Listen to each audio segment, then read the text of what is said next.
welcome you all to this international webinar series. It's my proud privilege as Secretary General of CAHO to be welcoming all of you and particularly the speaker for the day and moderator. Thank you once again for joining. Just to introduce CAHO to you, CAHO is the consortium of accredited healthcare organizations in India. We are committed to promoting safer patient care, accreditation, and quality to our member hospitals, not just in India, but across the region. Thank you very much for the patronage. Thank you for joining this international webinar series. This is a great one where we have collaborated with the International Society for Quality, and we have excellent speakers. And this is the 24th international webinar series along with ISQA. And we really thank ISQA for giving us this opportunity for sharing international knowledge across this region. Thank you so much. And now it's my proud privilege to introduce to you the moderator for the day, Mr. Joy Chakraborty. Mr. Joy Chakraborty is the Chief Operating Officer of PD Hinduja National Hospital and Medical Research Center, Mumbai. He is a very well-known figure in healthcare industry in India with over 21 years of experience in the healthcare industry. He has undergone advanced executive education from the Harvard Business School, Boston, USA in managing healthcare delivery. He has won several awards, which includes the CXO Health Excellence Award at the 6th CXO Digital Innovation Health Summit held in February 2021. And a very interesting one, which is the Patient Experience Professional of the Year by the Indian Chamber of Commerce and CRM Academy of Asia in 2019. He is currently the elected Governing Council member for CAHO as the Zonal Coordinator for the Western Region, the Chairman of the Healthcare Initiatives of the CII, the Confederation of Indian Industries, the Western Region, and the member of National Healthcare Committee of CII. So over to you, Joy sir, for taking this session forward, and thank you very much for accepting the invitation. Thank you, Dr. Lalu. In fact, it is my privilege and honor to be part of this 24th webinar, international webinar of CAHO. And before that, I want to wish all of you good morning, good evening, good afternoon, because I understand we have participants here from across the globe. So thank you for taking time out and joining here today in this very important discussion on the safety and effectiveness of electronic decision support to improve care decisions and outcomes. I'm sure most of you are already committed for the quality of care what we provide to our patients. We are most interested parties or representative stakeholders in the healthcare sector to ensure that we deliver better care. Though we have these intentions in our mind, but very often what happens in absence of a tool which is measurable, which is helpful, and which can give us the right direction, in absence of that, some of the times our exercise remain futile. In India, when we got this accreditation system, we tried to ensure that the voluntary accreditation system brings some sorts of standardization, which removes the variability in terms of outcome from provider to provider. It has achieved its objectives or goal to some extent, but I can still tell you there is a huge scope to cut down this variability part of it and give some sorts of right directions to the doctors, to the nurses, and ultimately in this healthcare ecosystem to ensure that whoever is coming to our hospital, our nursing homes, they go back with the better condition and enjoy a safe healthcare. To achieve that, we have a lot of ways to go, but one of the very important thing is the electronic decision support to improve care decisions and outcomes, electronic decision support. So it basically direct the providers that how they should, ensure the right pathways, the right decision making and all. So our session in this international webinar, the 24th webinar, we have taken up this subject which is very pertinent, very important for all the people like us who have participated here. And without taking much time, it is my privilege to introduce the speaker for today in this, Professor Joanna Westbrook, and she is the Director, Center for Health Systems and Safety Research, Australian Institute of Health Innovation in Macquarie University, Australia. So when we introduce her, I must say some of the incredible achievements she has made. To begin with, Professor Joanna is a PhD and internationally recognized for her research evaluating the effects of information and communication technology in healthcare, which has led to significant advances in our understanding of how clinical information systems deliver benefits.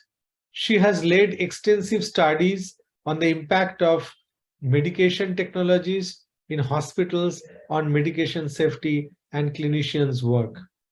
In 2019, she presented research findings to the Royal Commission into Aged Care Quality and Safety regarding the contribution that ICT can make to supporting improvements in monitoring the quality of care and outcomes in the sector.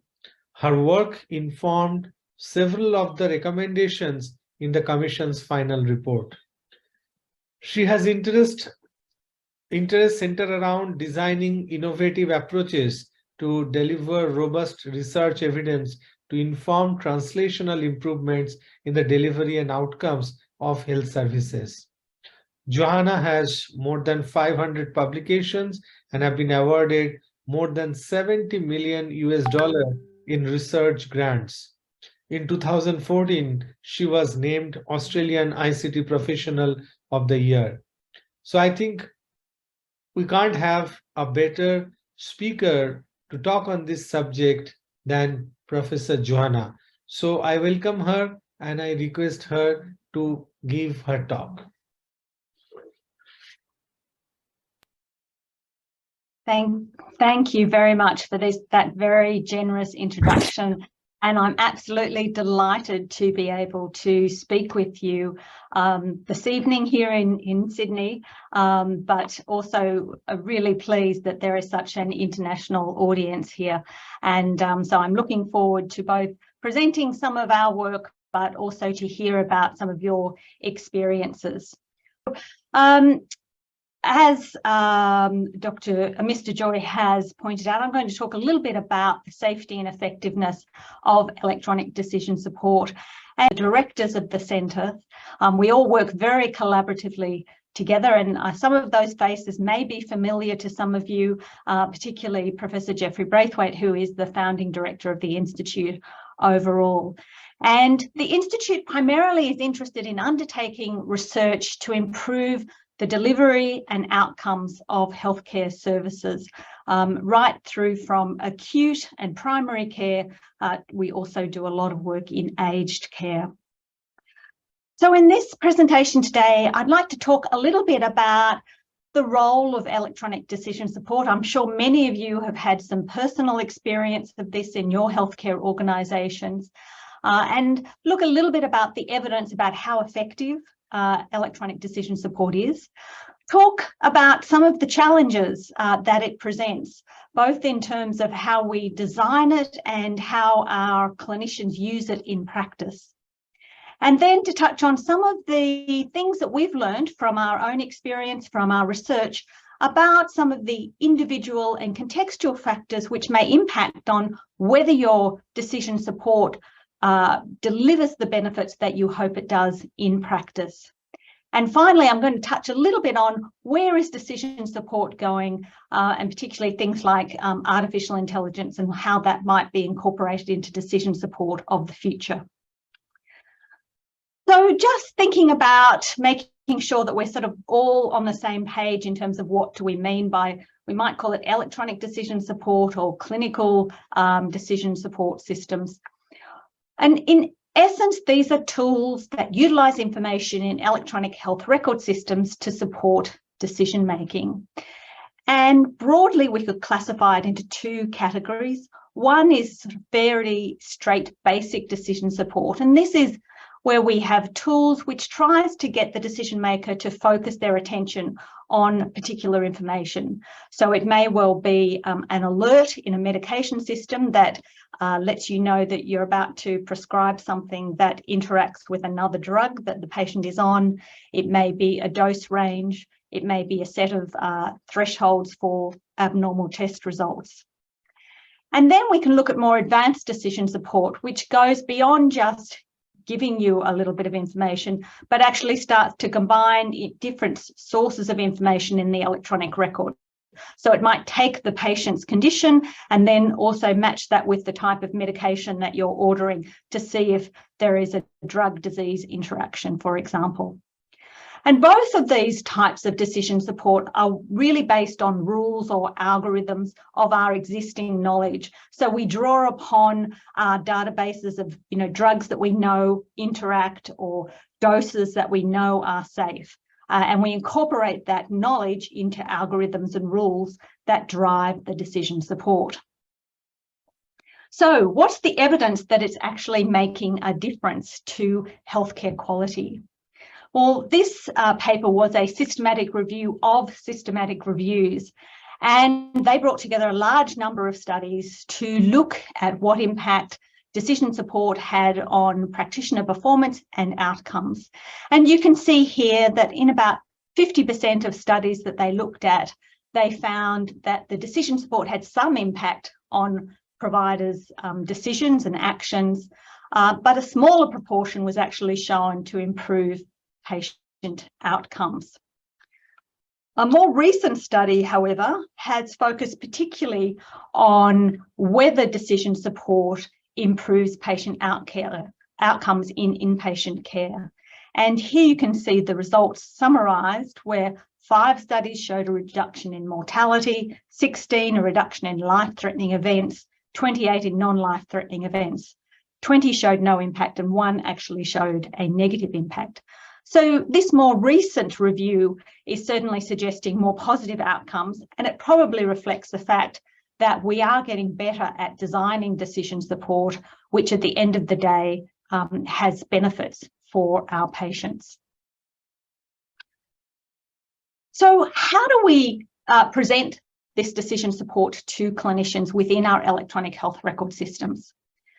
Well, once again, we can classify it into 2 different categories. We can talk about passive decision support, and this is where the user is presented with information that if they wish to look it up, they have to take some action. So a good example is when you might be prescribing and the system just lets you know there is additional information available about particular drugs if you wish to click and have a look at that information. But if you don't take an action, you don't get the decision support. More active decision support is usually in the form of electronic alerts, which pop up and interrupt the user in their task. And of course, one of the challenges that we are facing with systems around the world is the excessive use of these alerts that interrupt clinical work and can also cause a lot of frustration and what is commonly known as alert fatigue. We have good evidence that if you can design decision support well, it can be highly effective. This is just one example from an electronic decision support system focused on medications. It's nice and clear. The information is set out well, use of colour and symbols. Now, we know that even quite simple decision support can have a large impact. And this is an example from some work that we've done at some of our hospitals in the very early days that they started to introduce electronic decision support in pathology test ordering. So here, they wanted to solve the problem that in a paper-based system, clinicians would often order a test on paper, but the problem is that the next clinician who came along wouldn't necessarily know that the test had already been ordered. And the outcome of that was that you'd get a lot of duplicate tests being ordered. So one of the first things they did in this electronic system is to put in a duplicate order alert, so that if a clinician went to repeat that pathology test, they received an alert which told them somebody has already ordered this test very recently. So what impact did it have? Well, we looked at the impact across a number of intensive care units that were looking after children under the age of 1 year. And we looked at the frequency of repeat testing before and after the introduction of this electronic alert. And you can see the blue line here represents the duplicate test order over time when paper was in place. And then you can see the red line shows what happened when these alerts were introduced. And you can see that there was a large and significant reduction in repeat testing over time. And clearly that is good for both these very vulnerable patients, young children, not having additional unnecessary tests, and also it has important resource implications. So this is a good example of fairly simple decision support that is useful to clinicians and good for patients, and also good for resource use. But what we know is that people have become very enamored of putting in alerts into these systems. And if you're a clinician in a hospital, no doubt you'll be thinking, I've had enough of alerts. And what we are finding from some of the evidence is that a large number of alerts are being overridden because users are frustrated, they find them annoying, they don't think a lot of the alerts are very relevant to their practice. And what we are potentially doing is training a generation of clinicians to ignore alerts. So let me touch a little bit on some of the research in this area. So studies have shown in a range of different countries, from Europe to Asia, that somewhere between 49 and 96 of medication alerts are overridden by clinicians. And there are a number of studies that have tried to understand, well, what are the factors that make clinicians ignore these alerts? Here is a large study from the US undertaken by Braithwaite and colleagues. And here they looked at a large hospital and a number of primary care practices. And they reviewed over nearly 30,000 drug allergy alerts, this type of alert that you would think clinicians would pay attention to and not want to override. Well, as you can see here, clinicians overrode over 80% of these alerts in hospital, much less likely to override them as outpatients. So what they did was they took a sample of these alerts that had been overridden and tried to have a look at what was happening. And it was interesting that in about 96% of those overridden alerts, the researchers determined that it was appropriate that the clinicians had overridden it, even though 70% of those alerts had warned of the risk of anaphylaxis. And really, the most common reason that clinicians were overriding the alert was that they saw the alert as irrelevant, that they had evidence that the patient had previously taken the medication without any allergic reactions, and therefore they had judged that it was fine to proceed. So what they concluded from this research is that really, unless you have good information about your patients in the system, the decision support cannot be effective. And so while we have to spend time ensuring that the algorithms behind our alerts are accurate, we also need to make sure that the information that those alerts are based on also are up to date, and in the area of allergies, that can be particularly challenging. So let's talk about design. Design, as in all areas of our life, is critical. And here are some great examples of where the designers really haven't quite got things right. A coffee cup where you can't get your finger in the handle, a lift where you can't quite be sure which button you should push if you want to go up or down, and then a door handle that says push but has a handle to pull on it. So we really need to think about design when we're thinking about decision support, as we do with other elements in our life. Here is an example of where I think you might agree they didn't really get the design of the alert right. It's very hard to, at a glance, understand what the alert is. I think it's probably unlikely most clinicians would read the 14 references that are provided to support the alert.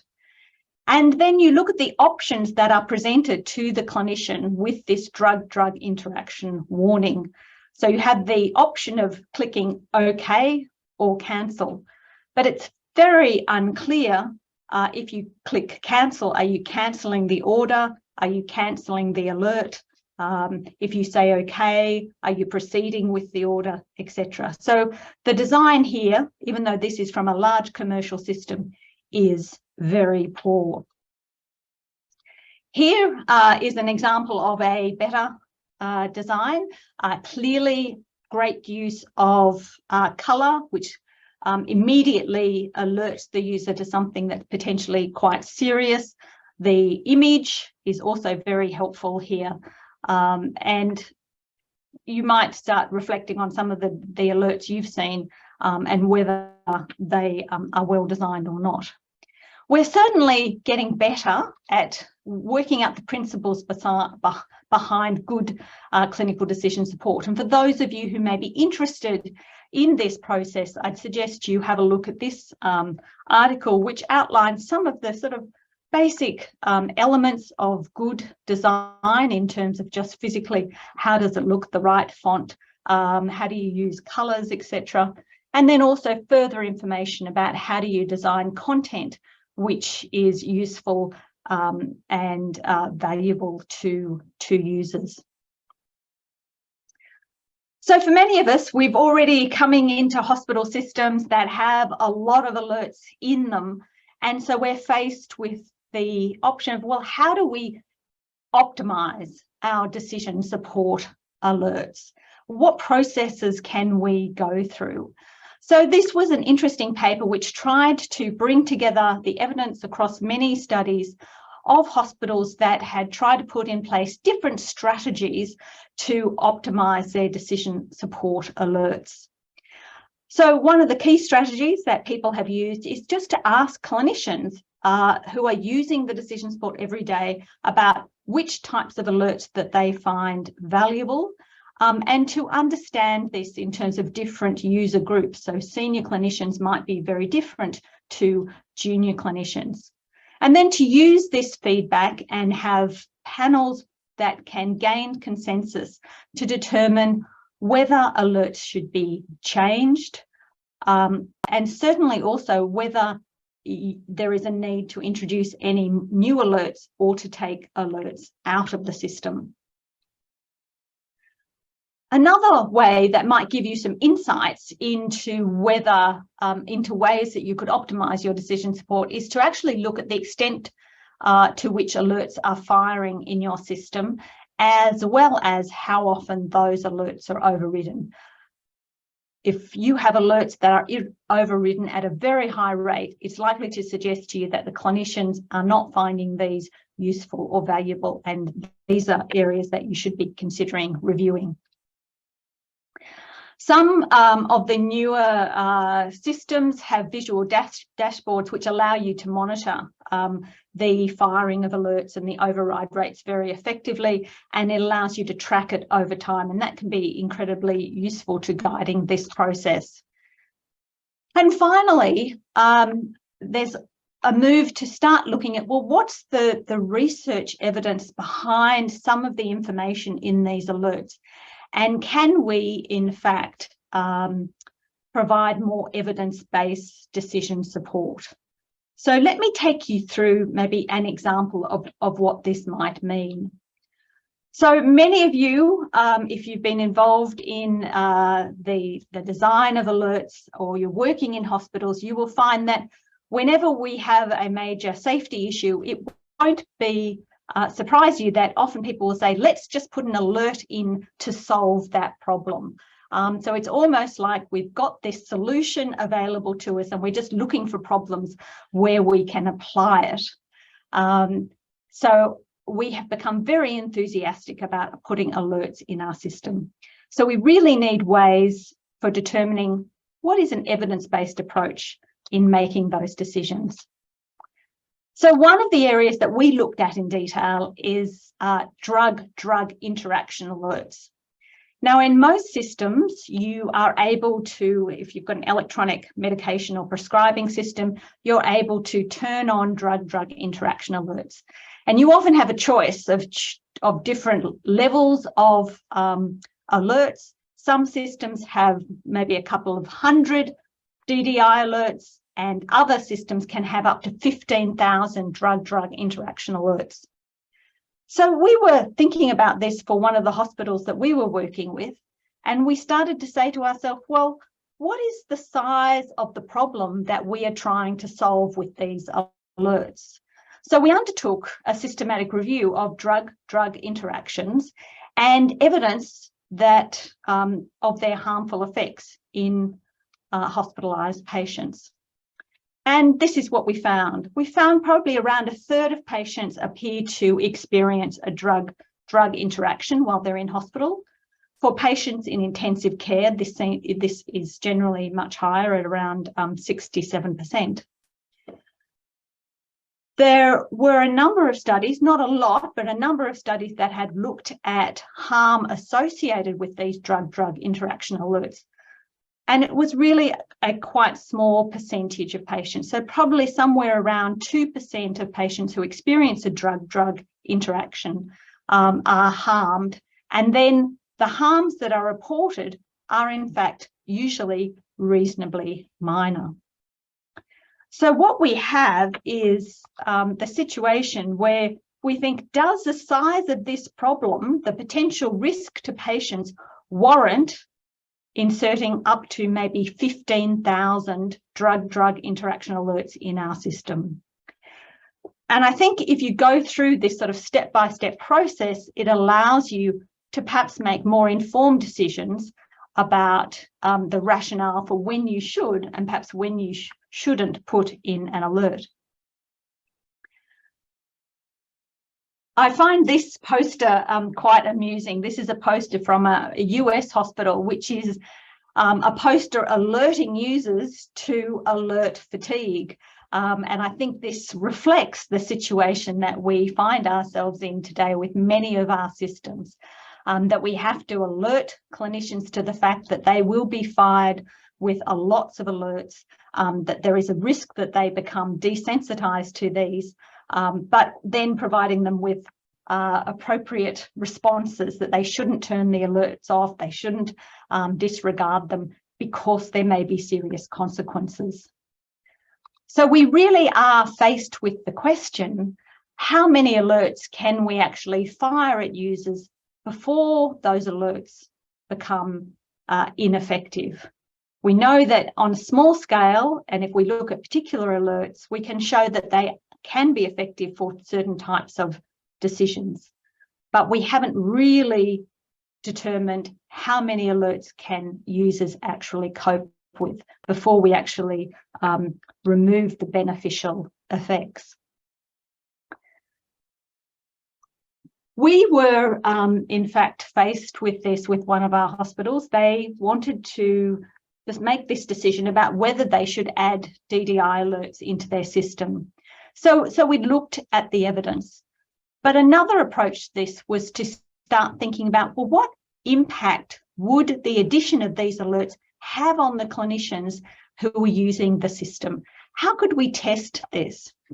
And so this was research undertaken by one of my research students. And what we did here was to actually set up a test system before we implemented the alerts in practice. So we had a comparison between the live hospital system, which at the beginning of the study had allergy and intolerance alerts, they had dose range alerts, some local rules, therapeutic duplication alerts were live in the system, but they didn't have drug-drug interaction alerts switched on. And what we wanted to know is what would happen when you have all those existing alerts in the system and then you add DDIs on top of that.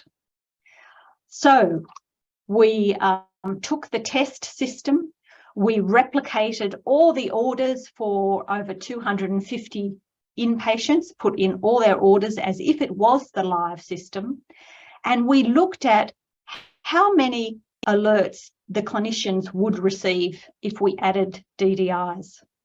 So here you can see that in the current system, the clinicians for these patients would receive just over 200 alerts. If we added the DDI alerts, that would increase to over 1,000 alerts that those clinicians would have received for those same patients and those same orders. We could look at the proportion of orders that would generate an alert, and it went from 25% of orders in the existing system that would increase to 60% of orders made would generate an alert for the clinician.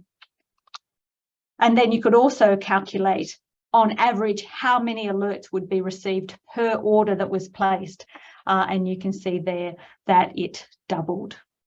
So this was a very useful way to actually try to quantify the impact for the users of introducing a new set of alerts. And this is an approach that you may wish to consider. So I think one of the key messages here is that while we are often very good about thinking up opportunities to include alerts, we need very much to also consider what criteria we might use in order to not add new alerts, and also potentially what criteria would we use to determine when we should actually remove alerts from our systems. And unless we start determining some of these things, we are just going to overwhelm our clinicians and not achieve the beneficial outcomes that we all want. I'd like now to turn to a little bit about some evidence about when and why decision support might be effective by looking at some of the individual and contextual factors around the use of electronic decision support. So one of the interesting studies that we did was to ask the question, what impact do medication alerts or medication decision support have when clinicians are doing their ward rounds in hospitals? So here you can see we took a sort of average, we followed around some average ward round teams. Overall in this study, we did nearly 60 hours where we followed the teams as they did their ward rounds. And we looked at them as they ordered their medications during the ward rounds using the computer. And we looked at how often they would receive an alert in the system. And you can see here that almost 50% of the orders they placed generated at least one alert for the user. We also looked at whether they read the alert, and we were very generous here. So if they just stopped for a few seconds on the screen, we considered that they had read the alert. And you can see that really only a very small proportion of alerts were shown to be read. What tended to happen is the user immediately clicked through the alert to allow them to continue their work. And we found that no orders were changed in response to any of the alerts that were generated. Now you might be thinking, why is this? Or you might have some maybe some hypotheses about why this might happen on a ward round. Well, if your ward rounds are like our ward rounds, you would know that the relationships on ward rounds are very important. So you will have a senior clinician who leads the ward round, who in general would tend to be making the decisions about the medications.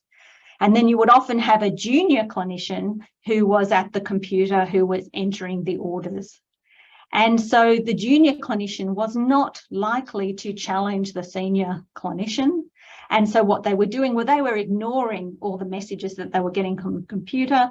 They were totally directing their attention to the senior clinician.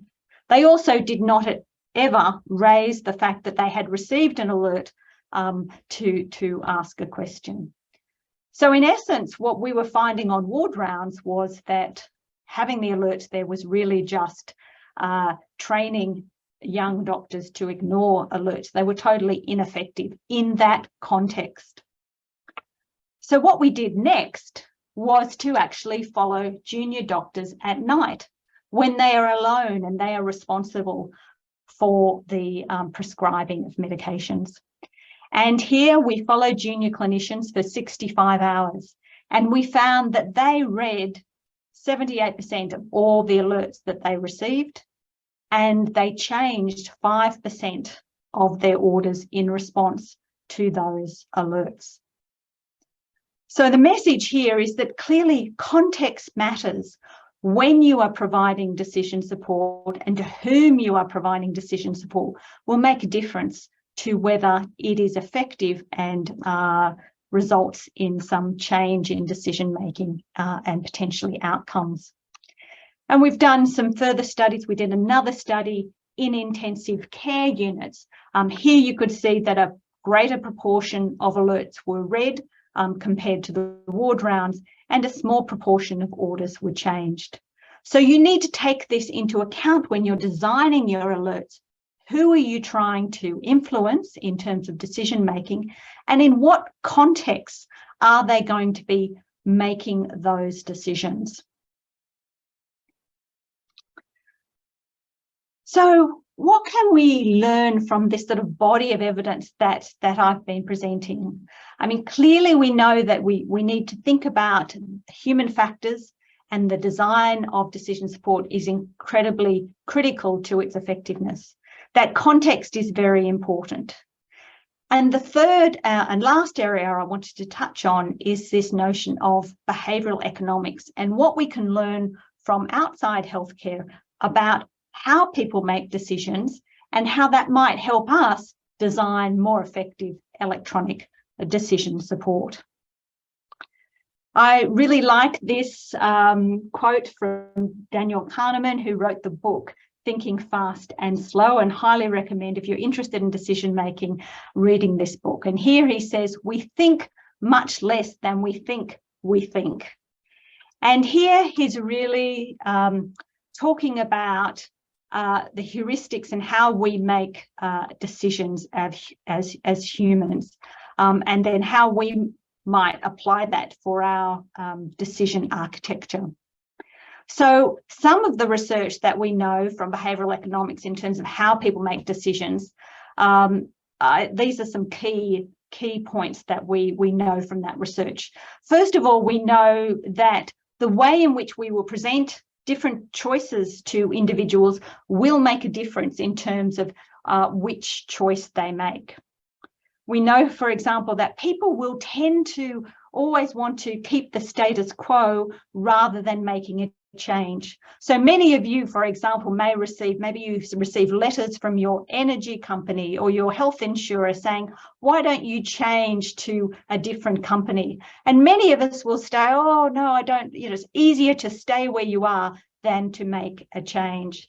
And that's fairly consistent behaviour across many decision-making processes.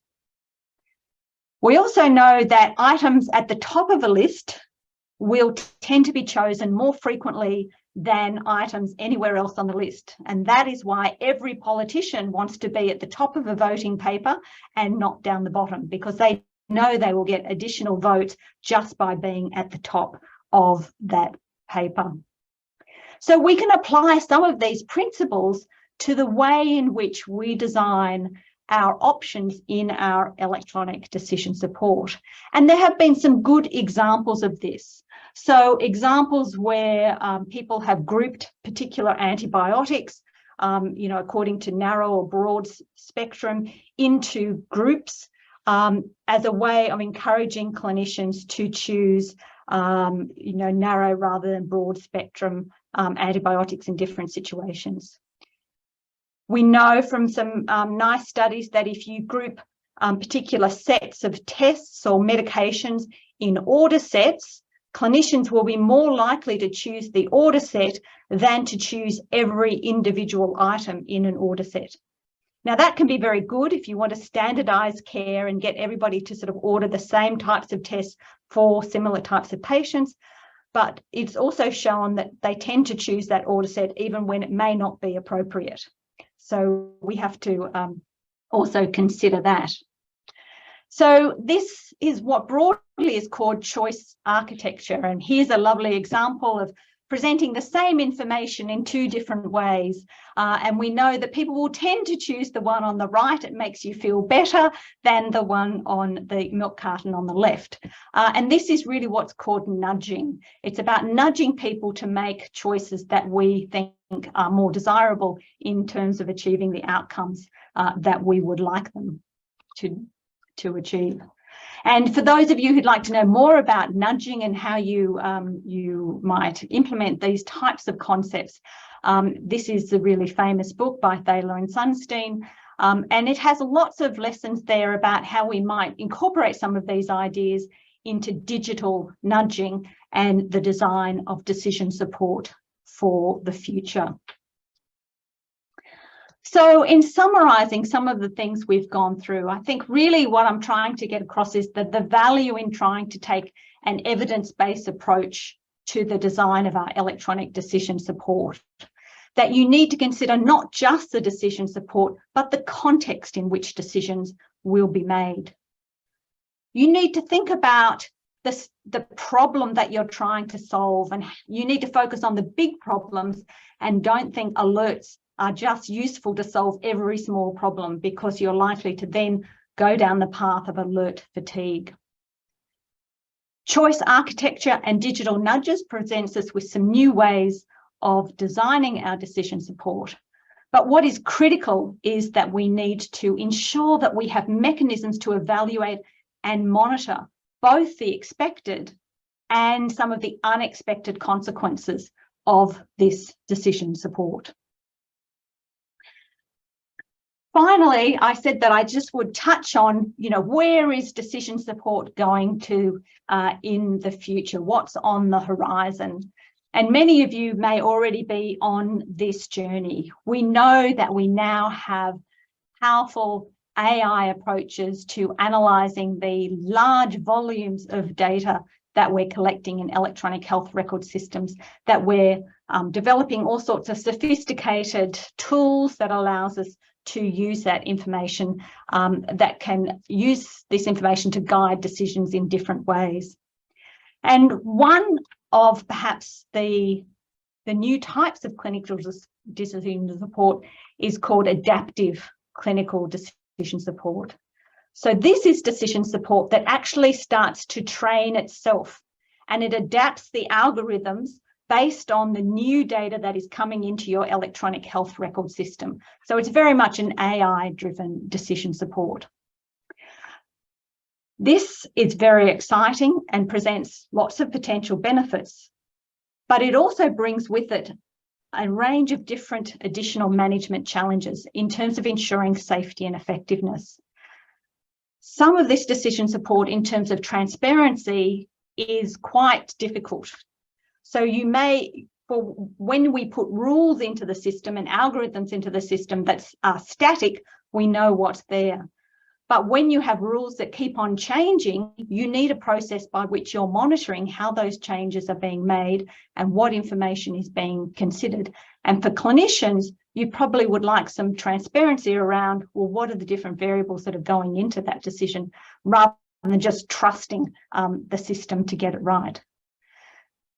There have also been some issues raised about the way in which these algorithms might adapt, but they might be subject to potential biases. So they might come to conclusions based on some of the, it's not false information that's going to the system, but biased information. So for example, maybe there are certain subpopulations who are more likely to receive certain treatments than others, and that might affect the outcomes for those groups of patients. And that information will go into and attribute the benefits of the treatment to the fact that they're just getting access to different types of treatment, and that adapts the algorithm. So it may potentially bias the algorithms to certain populations. So for those of you who are interested in this, you might, I'd suggest you look at some of this paper, which is a position paper from the American Medical Informatics Association, which provides some broad recommendations for ensuring how we can ensure this adaptive clinical decision support is safe and effective. So where you are in your journey of decision support, whether you are just starting the process or whether you're in a hospital that's really embraced a lot of AI, the decision support governance process is incredibly important.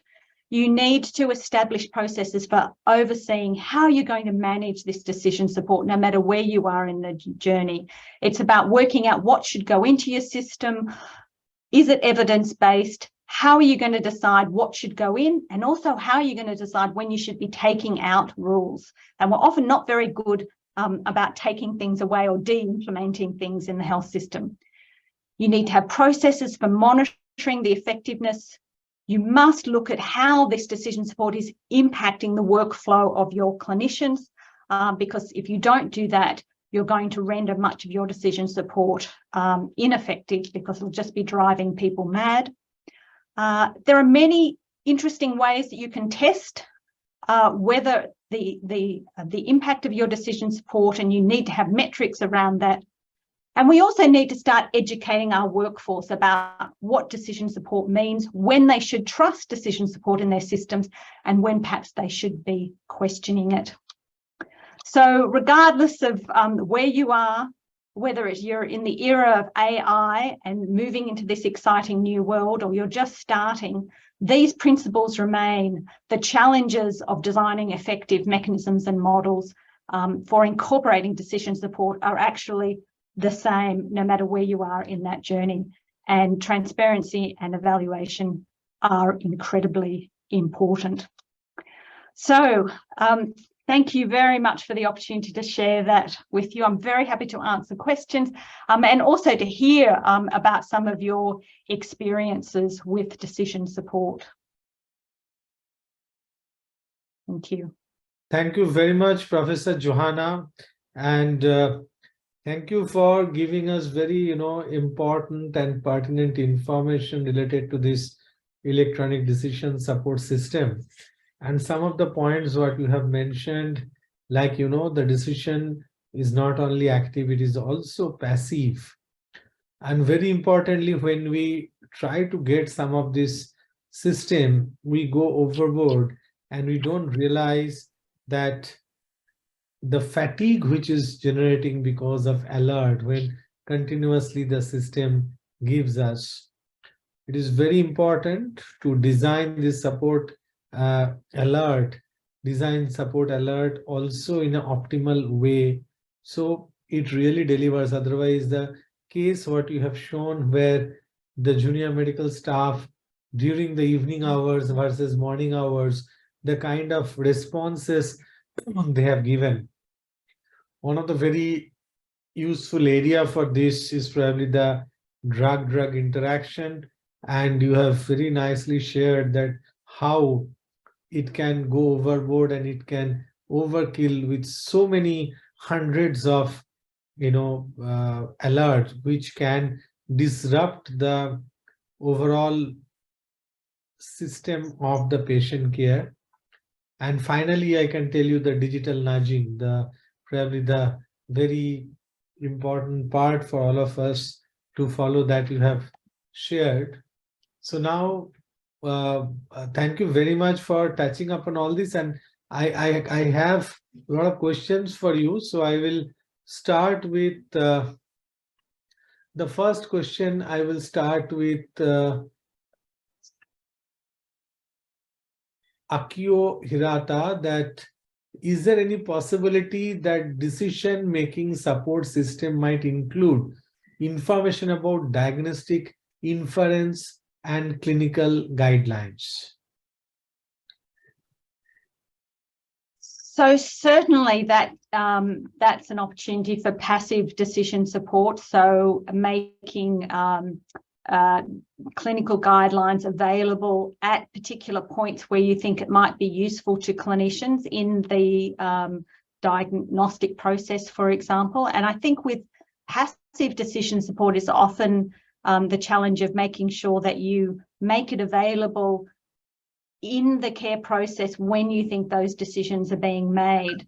And that's an example is, for example, with prescribing medications and drug information. There's no point providing that when clinicians might be doing a diagnosis, but it's useful when they're in the screen, when they're actually doing the prescribing, that you make it apparent on the system that they can access clinical guidelines or they can access drug information. I think sometimes we don't use passive decision support as well as we might, but it's about not just putting a very long list of possible resources somewhere in the hospital system, but it's about trying to link when the decisions are being made and the information that you're trying to that is relevant to the decision that's being made, and you try to get those pieces together at the right time. Thank you. And the other question from Dr. Anuradha Pichumani, that how do you prevent alarm fatigue in ICU for nurses? Yeah, this is very challenging and also goes into some of the research on interruptions and alarms and audible alerts, as well as just through the electronic health record system. So, you know, ICU clinicians are really faced with alerts from every direction. And you know, I think people are still trying to work out the best strategies here. So we know that there have been some, you know, major safety instances where people have turned down audible alerts because they just can't cope with hearing the sounds again. So I don't have an absolute, you know, solution to it. I think once again, you have to come back to some of these same principles about saying, what's the evidence about the problem that we're trying to solve? Who are the alerts aimed at? You know, yes, but it is very challenging, particularly in ICU. Yeah, I move on to the next question. It is not a question, probably it is a comment, and you can touch upon from Dr. Barnali Sen that like drug-drug interaction, I think food-drug interaction is also required. So you can just throw some light on this. Yeah, I mean, I think that's a possibility. I think there are always lots of options, but once again, I think you'd want to ensure that it was very targeted. What are the situations in which drug-food interactions are particularly important, and what is the size of the problem, and is an alert the best way to solve that problem? The next question from Dr. Vipul Nimavat. Is there any comparative study which shows how many real harms or serious impacts would have happened to patients in absence and presence of electronic decision support? So, well, some of those early slides that I showed of the systematic reviews of individual studies would provide some evidence about some of the harms that were prevented. So several studies have compared what happened when the alerts were in place compared to what happened when the alerts were not there, and so they could look at harms in that sense. So there are a number of studies, but they tend to be very focused on, you know, one or two particular types of alerts and their impact, but I'd refer you to those slides. So coming probably to the last question, the end part of your presentation, you're talking about different factor and you mentioned about human behavior related. So the question is, it is not true. Is it not true that clinicians would feel challenged with electronic decision support system if it is not accepted in a positive way for patient safety? So more of, psychological and attitude related issues. So what do you think about it? So I'm not sure if I totally understand the question. Is it possible to elaborate a little bit? So it's not accepted. You mean because it's not effective? If it is not accepted in a positive way for patient safety, means is it not true that clinicians would feel challenged with electronic decision support system if it is not accepted in a positive way? Yeah. Well, I mean, I think the thing is we've sort of covered, there are a whole range of different types of decision support and a whole range of different situations. So it may well be in some situations where there's not good evidence that it's having an impact, that clinicians are receiving lots of irrelevant alerts, and so they think that it's not really making a contribution to patient safety. I think that would be a situation which clinicians wouldn't be very accepting of. But I think we've also got some good evidence that it can be highly effective. It can support clinicians, in particular junior clinicians. It can give them access to expert information when maybe senior clinicians aren't around. So there's not one answer across the decision support. I think it's quite a challenging, complex area. People think it sounds very easy, just put in decision support, it'll solve your problems. But I think as we've discussed, and many of you will have experienced, it's much more complex than that. So thank you very much. And I think, as you told, it is a very complex topic, very important topic on the electronic decision support in terms of ensuring safety and effectiveness to improve care decisions and outcomes, but you have made it very simple to us. So I'm sure with this, the participants have got adequate information. Probably they're going to look at it and it is going to be an eye-opener that how we can embark into this journey and we can adopt this technology to improve the patient care and patient outcomes. So on my personal behalf and on behalf of CAHO, I want to thank you once again for such a nice presentation and knowledge sharing. It is my privilege to present to you a token of our gratitude and acknowledgement, a digital certificate for your time, what you have spent, for the knowledge, what you have shared. So thank you very much. Thank you. It was my absolute pleasure. Professor Johanna, thank you once again for taking your time and being part of CAHO. We are in this journey together to promote quality, patient safety, and accreditation. Thank you once again, Joyce sir. Thanks everybody for joining.